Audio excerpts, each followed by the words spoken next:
Bendiciones en este día en el nombre de Jesús. Hace unos años estaba meditando sobre lo que eran los 10 mandamientos y me puse a investigar y escudriñar y el Espíritu Santo me iluminó y me guió, me enseñó esta verdad de lo que significa el cuarto mandamiento, sobre lo que es el Shabbat que tiene que lo observa el pueblo de Israel. Entonces, en base a eso yo comencé a escribir, inspirado por el Espíritu Santo, y comencé a hacer lo que se llama una especie de comunicación, o diríamos cartas pastorales, manuscritas. La comencé a enviar a unos líderes, específicamente de la corriente evangélica, que no creen a lo que son lo creen el cuarto mandamiento. Bueno, algunos dicen que sí, que los 10 mandamientos están activos, pero que en la praxis ellos no podían entender lo que significaba esto. Y en base a eso yo voy a hablarte en este día, y yo le puse ese tema, el espíritu de reforma, puesto que Dios nos ha llamado a hacer una reforma en estos últimos tiempos, y en base a eso es que quiero disertar y compartir la palabra de Dios con ustedes en este día. O sea, los 10 mandamientos son una ley espiritual, moral, ética y muy abarcante. Yo le llamo a los 10 mandamientos la constitución de la Biblia, que está activa para toda la raza humana, no específicamente para el pueblo de Israel, es para toda la raza humana. Todos, de alguna manera, todas las naciones y los pueblos tienen que detenerse y mirar en la Biblia a la hora de crear una norma, crear una ley que de alguna forma regule lo que son las relaciones sociales de cada país, puesto que la palabra de Dios lo que promueve es el amor al prójimo, lo que promueve la justicia social. Y Dios, para que el pueblo de Israel se encaminara a lo que significaba establecer las relaciones sociales, le dio leyes no solamente que regulaba lo que eran las relaciones de tipo espiritual, sino también las relaciones sociales que tenían que ver con el comportamiento, con su moral, etcétera.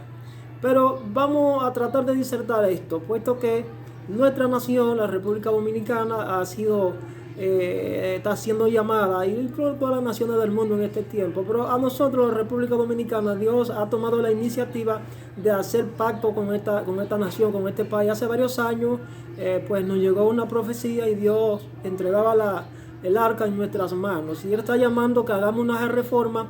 Y yo desde ese entonces comencé a promover este mensaje, que tiene una connotación no solamente de tipo espiritual, sino social, económica y política, y de todo orden, puesto que es una reforma en todos los órdenes que Dios está haciendo. Entonces, yo quiero hablarte de este cuarto mandamiento, el Shabbat, que está en Éxodo capítulo 20. Habla de esto. Esto fue un pacto que Dios hizo con el pueblo de Israel, una nación teocrática, es decir, que tiene sus bases, sus raíces sobre la palabra de Dios, como la nuestra. En los pactos, Dios siempre es el que toma la iniciativa, y Dios, o con nosotros, repito, viene hablando hace muchos años. Nosotros no somos Israel, puesto somos descendientes espirituales de aquel que Dios envió a Israel y a todo el mundo, que es Cristo. Él con su sangre, pues, redimió toda la raza humana. El descanso que se promueve en el decálogo, específicamente en el cuarto mandamiento sobre el Shabbat, pues hay que entenderlo desde una forma, desde una perspectiva y una óptica de que quizás muchos dicen, no, el Shabbat solamente fue para el pueblo de Israel, porque ellos tenían sus culturas. No, esto es para toda la raza humana.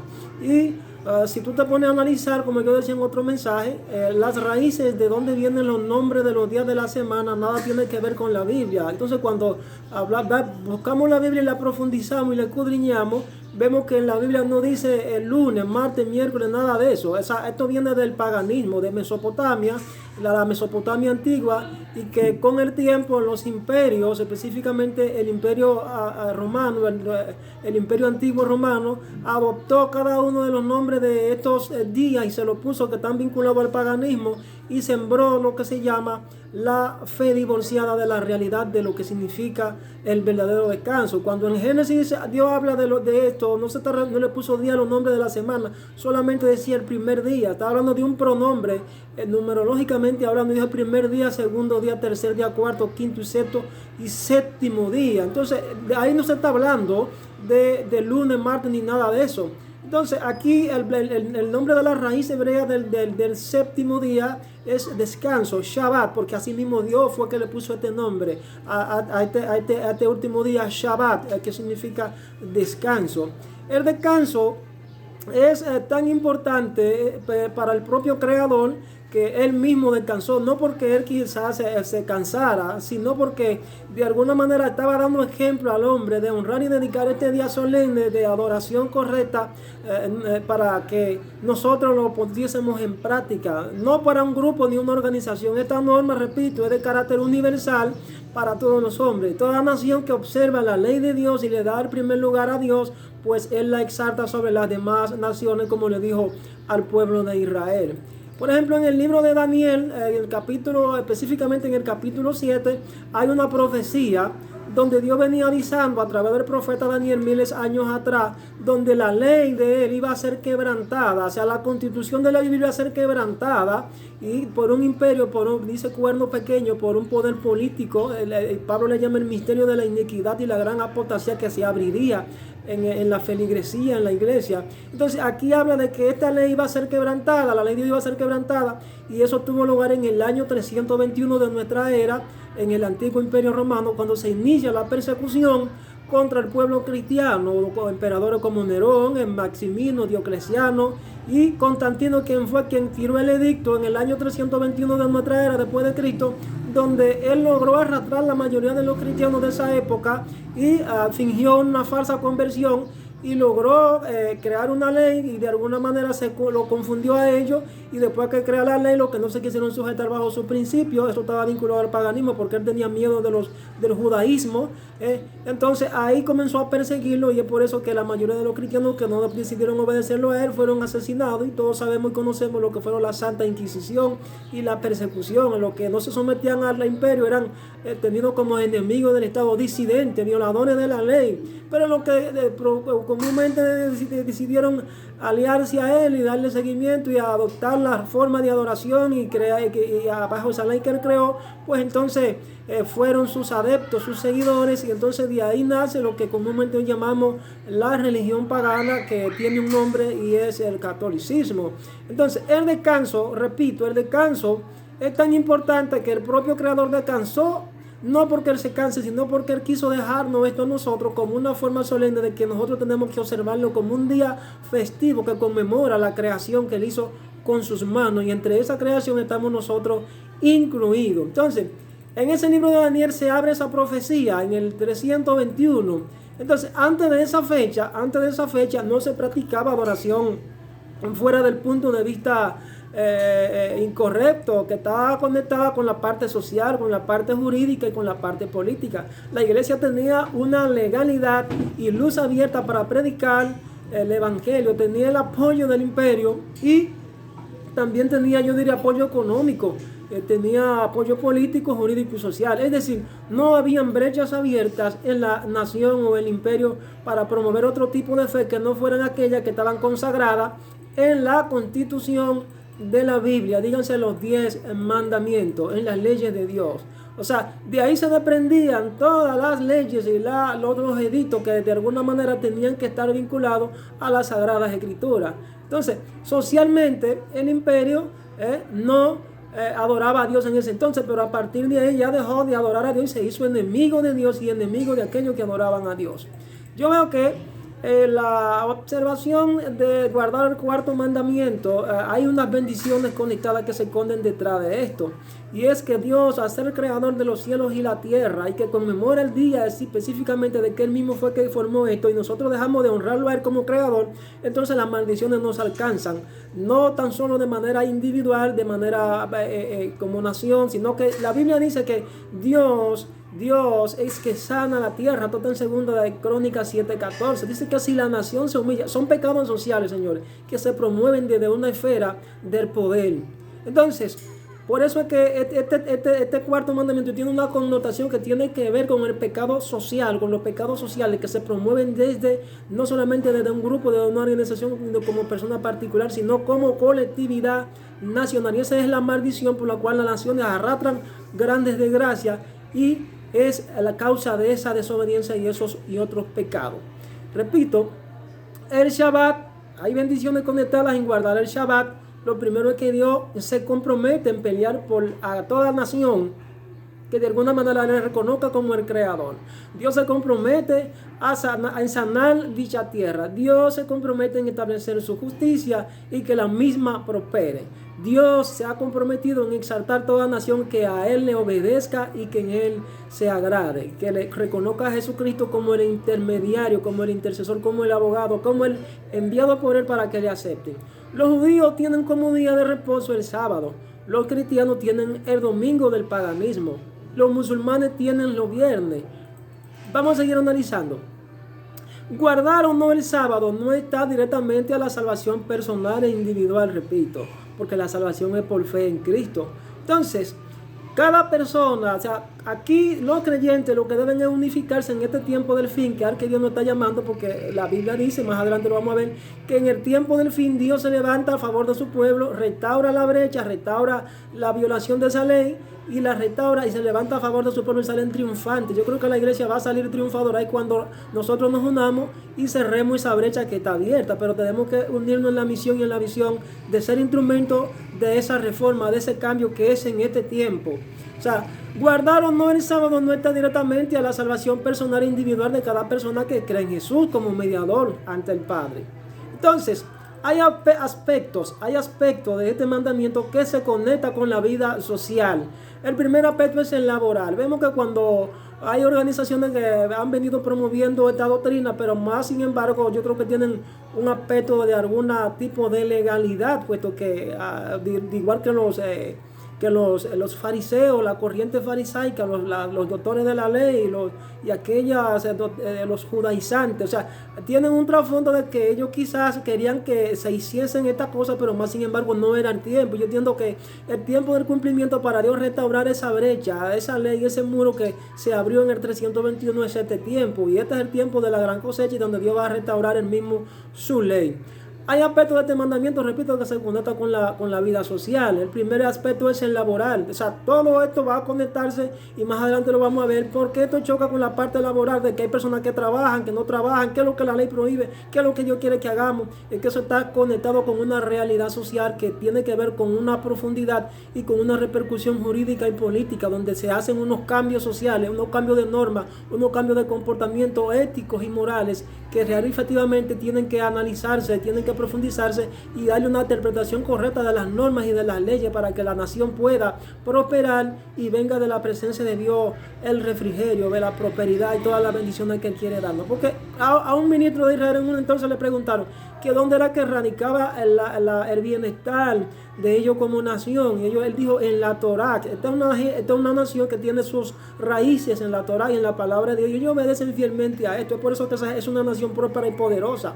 Entonces, está conectada con un trasfondo cultural, también está conectada con un trasfondo económico, político y social y sobre todo espiritual. El segundo, tiene un aspecto relacionado con quitar la legalidad del pecado, traído por el paganismo y la apostasía. Esa apostasía se generó en el año 321 después de Cristo a través de ese imperio antiguo, ese imperio romano. O sea, República Dominicana es una nación con fundamentos en la palabra de Dios, creada bajo los ideales y principios cristianos. Tenemos una constitución cristocéntrica hasta el momento. Por lo menos en teoría, política y jurídicamente somos una nación creyente, que cree en Cristo. Pero a partir de que nacimos como república, en el año 1844, el enemigo no perdió tiempo y Dios permitió que surgiera un dictador como fue Rafael Leónidas Trujillo Molina, que a su vez concertó un pacto religioso bilateral llamado el Concordato. Ese concordato, ese acuerdo bilateral firmado con Roma el 16 de junio del año 1954, donde República Dominicana se convierte en el primer país latinoamericano en firmar ese concordato en el siglo XX. ¿No le parecen eso extraño, señores? Entonces, que desde sus raíces esta nación ha sido perseguida y se promueve unidad y algunos organismos internacionales lo que promueven es eso, la unidad de la nación pagana con la nación de creyentes. Y Dios, hemos visto la mano de Dios en varias ocasiones. Por ejemplo, en la vecina República de Haití, más de 300,000 muertos en un solo día.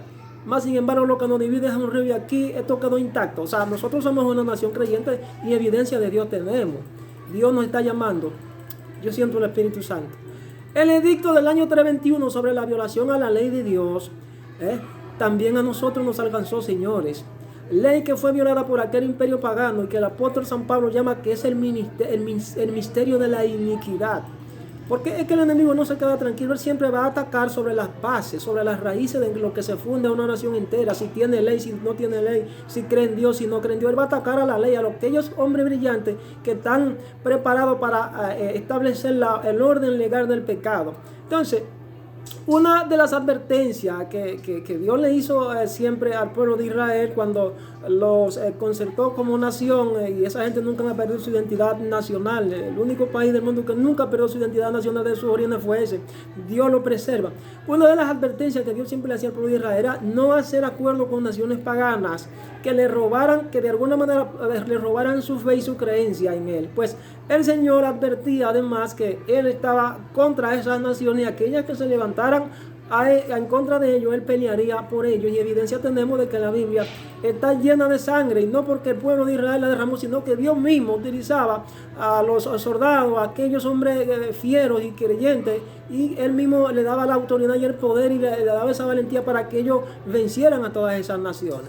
O sea, Dios en el tiempo del fin, antes de Cristo volver por su iglesia, restaurará su ley. Y eso está en las Sagradas Escrituras. Se levantará a favor de su pueblo de Israel y de todas las naciones que se sujeten a Él. Esto es el tiempo del llamado a todas las naciones para humillarse ante Él y reconocerle como el creador del universo. Por eso esta gran crisis, que eso se registra en Apocalipsis, donde Dios dice a su iglesia, porque yo te libraré de la hora de la prueba que ha de venir sobre el mundo entero. Ahora mismo hay una confrontación, una crisis global, y tenemos esta pandemia y van a seguir viniendo más cosas. Entonces, para eso es que Dios está sacudiendo las naciones. Este es el tiempo donde Dios va a sacar el trigo y va a hacer la diferencia de la paja. Entonces, entiendo que todos, absolutamente todos, debemos adquirir un concepto correcto del carácter del gobierno y el propósito de Dios, puesto que hay gente que cree que Dios solamente gobierna en el cielo. Dios gobierna en la tierra y donde quiera, porque Él es el dueño, el creador del universo. Los 10 mandamientos revelan el patrón divino de conducta para la humanidad. Definen nuestra relación con nuestro creador y redentor y nuestro deber para con nuestros semejantes. Por eso dice, ama a tu prójimo como a ti mismo. En la ley de Dios todos podemos comprender la grande verdad que implica. El intelecto más débil puede captar esas reglas. El más ignorante puede regular su vida y formar su carácter de acuerdo a la norma divina. Se aplican a la totalidad, repito, de toda la humanidad y de todas las épocas. Repito, en República Dominicana, nuestro Dios en estos tiempos nos ha llamado a hacer una reforma. Entonces, impresionante es ver cómo quizás algunos lo han logrado conectar con lo que es este llamamiento del Señor, y eso es lo que me mueve a mí a seguir promoviendo este mensaje hoy día. Pero repito, yo lo había publicado, lo había enviado a algunos líderes, pero muchos quizás no habían puesto atención. Yo lo estoy grabando y lo quiero enviar precisamente para que alguien despierte, específicamente a esos nuevos líderes que Dios está levantando, y que no solamente a los líderes espirituales, sino a todos los que vean este tipo de mensajes, porque Dios quiere hacer grandes cambios en nuestro país. O sea, República Dominicana, repito, es una nación con fundamento en la palabra de Dios. Es una nación con fundamento en la palabra de Dios. O sea, hay que también aclarar algo. Hay que aclarar lo siguiente. Yo digo que, repito, este es el tiempo del fin, donde la iglesia será levantada, pero que antes de Cristo volver por su iglesia, restaurará su ley. Dios se le va a levantar a favor de su pueblo y va a sacar una iglesia próspera. Entiendo que todos absolutamente debemos tener conciencia, hacer conciencia de lo que es que Dios quiere. Nuestro Dios Todopoderoso nos ha prometido una reforma, no solamente en el plano espiritual, sino en todo el orden social. Y para que esa reforma pueda tener una consecución desde todos los órdenes del aspecto social, económico, político, científico, etcétera, necesariamente tenemos que ser ayudados por Dios, y para eso hay que hacer unos cambios estructurales que no se van a poder hacer a menos de que nosotros saquemos de nuestra nación el paganismo, la idolatría y la brujería. Entonces, es ahí que nosotros debemos levantarnos en plan de acción y volver a los humildes orígenes de cómo el Señor estableció su iglesia en todos los tiempos, desde que se fundó a Israel como nación. Entonces, todos los tiempos ha habido persecución. Eso lo vemos que contra el pueblo del Señor siempre ha habido persecución, pero Dios siempre ha dado una respuesta inmediata a favor de sus hijos que claman a Él noche y día. Entonces, si nosotros reconocemos nuestros errores, como dice nuestro pecado, como dice el 2 de Crónicas 7:14, Dios está dispuesto a restaurarnos. Por ejemplo, en el capítulo 6 de Jeremías, el versículo 16, cuando Dios levantó a Jeremías, Dios amonesta al pueblo por boca del profeta Jeremías y le dice: párense en los caminos y miren, párense en los caminos y miren, pregunten por los senderos antiguos dónde está el mejor camino, síganlo y encontrarán descanso. ¿Qué era lo que Dios le estaba diciendo al pueblo de Israel a través por boca del profeta Jeremías?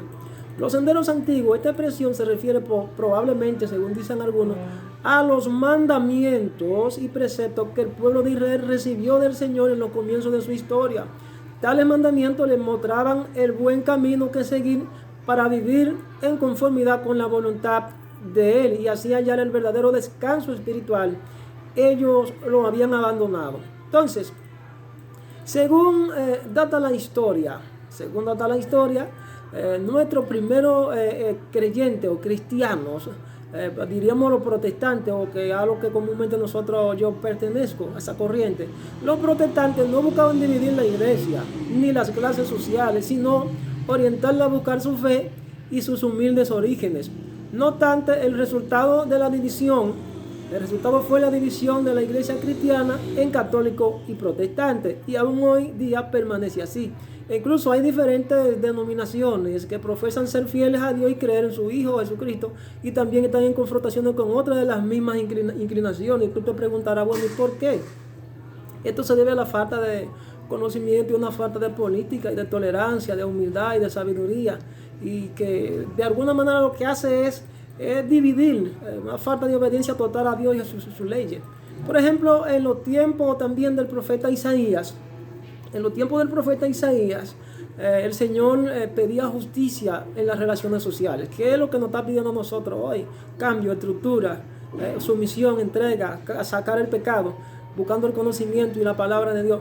Dios pedía justicia en las relaciones sociales y sinceridad en los cultos que se le atribuía, pero allí donde el Señor esperaba justicia, no se esperó otra cosa que el clamor de los oprimidos, y el culto celebrado en el templo no era agradable ante sus ojos, como comúnmente se ve hoy en muchas naciones. Porque lo que presentaban los sacrificios tenían las manos manchadas de sangre. O sea, el culto que se le tributaba a Dios no le agradaba. Este profeta dirigió gran parte de su mensaje a los dirigentes políticos, a los responsables políticos y militares de Judá, sobre todo a los que esperaban salvar la nación, entablando negociaciones con otros países.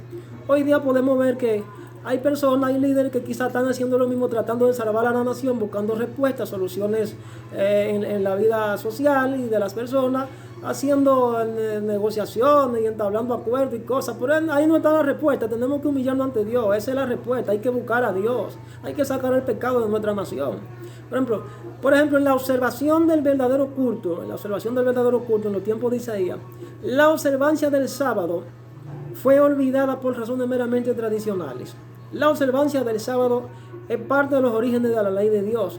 O sea, 3,000 y pico de años antes de la ley mosaica, según la tradición oral, ya Dios había traído, ya había tratado con los fieles para que este día fuese observado de manera responsable. En el Génesis vemos a Moisés escribiendo, redactando lo que Dios había dicho con anterioridad desde el Génesis a su pueblo. Desde antes de la era patriarcal, señores, cuando Dios le instruye a todos estos hombres para que observaran esos mandamientos. Eso lo vemos en Génesis capítulo 2, versículo 2. Dios había terminado en los 6 días anteriores a la creación de los cielos y la tierra, pero aún no había hecho el Sabbat y creó el día de reposo, dice la Biblia. Creó el día de reposo o el descanso, o el día de descanso, el Shabbat. La creación del día de reposo fue un toque final que terminó su obra. Vamos a ver aquí que dice que Dios santificó el sábado. ¿Qué es lo que significa santificar algo?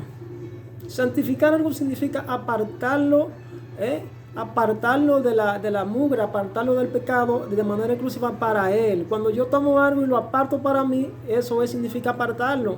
Cuando Dios te santifica a ti, Dios te aparta del pecado. Es lo mismo, el tiempo es santificado, se pueden santificar iglesias, se pueden santificar casas, se pueden santificar personas. Dios apartó un día y lo santificó exclusivamente para Él. Entonces, eso hay que observarlo. Entonces, santificar algo significa hacer sagrado, apartarlo como algo santo y con fines santos, consagrarlo. Se pueden santificar, repito, individuos, lugares, templos, iglesias, etc. Entonces, el hecho de que Dios santificó el séptimo día significa que este día es santo, que lo apartó con el elevado propósito de enriquecer la relación divino-humana. Ahí está ese resultado.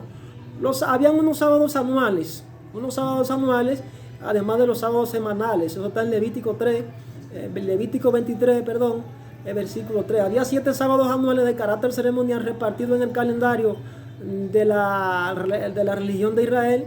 Esos sábados anuales no están directamente relacionados con el Shevat, o el séptimo día, o el ciclo semanal. Esos días de reposo, además de los sábados de Jehová. Eso está en Levítico 23, 28 hasta el 36. Entonces, vamos a ver el sábado y Cristo. La escritura revela que Cristo fue tanto como el Padre, el Creador. Eso está en 1 Corintios 8:6, Hebreos 1:1, 2 de Juan 1 al 3. Por tanto, Él fue quien apartó el séptimo día como día de reposo para la humanidad. Más adelante, Cristo asoció el sábado no solo con su obra creadora, sino también con su obra redentora como el gran yo soy, según Juan 8:58, Éxodo 3:14. Incorporó el sábado como en el decálogo, los 10 mandamientos, como un poderoso recordativo de este compromiso semanal de adoración al Creador. Además, añadió otra razón para observar el sábado: la redención de su pueblo Israel, según Deuteronomio 5, 14 y 15. De este modo, el Shabbat marca a los que han aceptado a Jesús como Creador y Salvador. O sea, vemos aquí el papel doble de Jesús como Creador y Redentor, que hace claro porque hace ver que en su calidad de Hijo del Hombre también es Señor del Shabbat. Marcos 2:28. Teniendo tal autoridad, si así lo hubiese deseado, también podría haber eliminado el sábado, pero no lo hizo. Por el contrario, lo aplicó a todos los seres humanos diciendo: el sábado por causa del hombre es hecho. Lucas 4:6. Jesús dio otro ejemplo de fidelidad en guardar el Shabbat. Era conforme a su costumbre adorar en sábado. Su participación en los servicios sabáticos revela que aprobaba el sábado como día de reposo. El sábado de los apóstoles también. Los apóstoles manifestaban su gran respeto por el Shabbat. Este hecho se hizo evidente en ocasión de la muerte de Cristo. Cuando llegó el sábado, interrumpieron sus preparativos para el sepelio y reposaron el sábado conforme al mandamiento, con planes de continuar esa obra en domingo, el primer día de la semana, según Lucas 23:56. Tal como había hecho Cristo, los apóstoles adoraban en Shabbat, es decir, el séptimo día.